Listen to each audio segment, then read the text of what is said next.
লোকসভার বিরোধী দলনেতা তথা কংগ্রেস নেতা রাহুল গান্ধীর জন্মদিনকে বিশেষ গুরুত্বের সঙ্গে পালন করল ত্রিপুরা প্রদেশ যুব কংগ্রেস।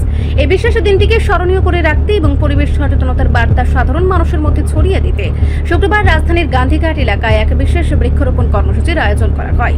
এদিনের এই কর্মসূচিতে উপস্থিত ছিলেন ত্রিপুরা প্রদেশ যুব কংগ্রেসের সভাপতি নীলকমল সাহা সহ দলের অন্যান্য নেতৃত্ব ও কর্মীরা।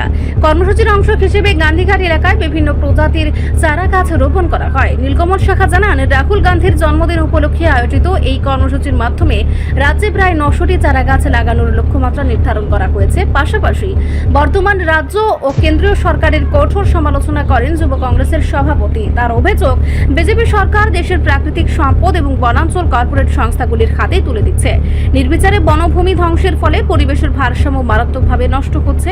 এই ধ্বংসলীলার প্রতিবাদ জানাতেই এবং সবুজ ত্রিপুরা গড়ে তোলার অঙ্গীকার নিয়ে যুব কংগ্রেসের এই উদ্যোগ গ্রহণ করেছে।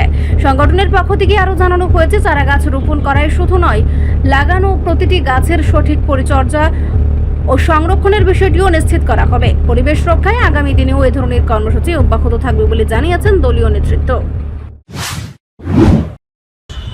19শে জুন জননায়ক, এই দেশের প্রধান বিরোধী নেতা, যিনি এই দেশকে বাঁচানোর জন্য অক্লান্ত পরিশ্রম করে যাচ্ছে, শ্রী রাহুল গান্ধীজির জন্মদিন। এবং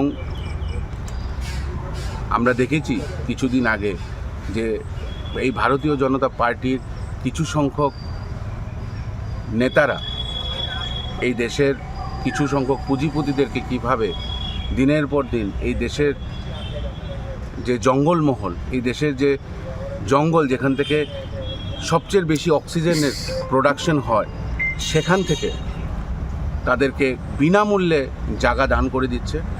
এবং আমরা দেখেছি কিছুদিন আগে নিকোবর আইল্যান্ডে 1.5 কোটির মতন গাছ আদানির হাতে তুলে দেওয়া হয়েছে, যেখানে আদানি এক একটা গাছ 3.5 লাখ টাকা করে এগুলোর দাম, সেগুলো কেটে নিচ্ছে। আমাদের জলের নিচের যে জীবন, সেই জীবন তাতে এফেক্টেড। আমাদের অক্সিজেনের যে প্রোডাকশন হয় গাছ থেকে, সেই অক্সিজেনের ঘাটতি আসছে, বিশুদ্ধ পলিউশন। এবং তারই প্রতিবাদে আজকে রাহুল গান্ধীজির জন্মদিনে আমরা বৃক্ষরোপণ করছি। আমাদের সাংগঠনিক 9টি জেলা আছে, সেই সাংগঠনিক 9টি জেলাতে প্রত্যেকটি জেলায় শতখানিকের বেশি গাছ লাগানো হচ্ছে। এবং আজকের দিনে একলা ত্রিপুরা প্রদেশ যুব কংগ্রেস উদ্যোগ নিয়েছে প্রায় 900 সাড়ে 900-র উপরে গাছ লাগাবে। রিপোর্ট সংবাদ প্রতীক্ষা।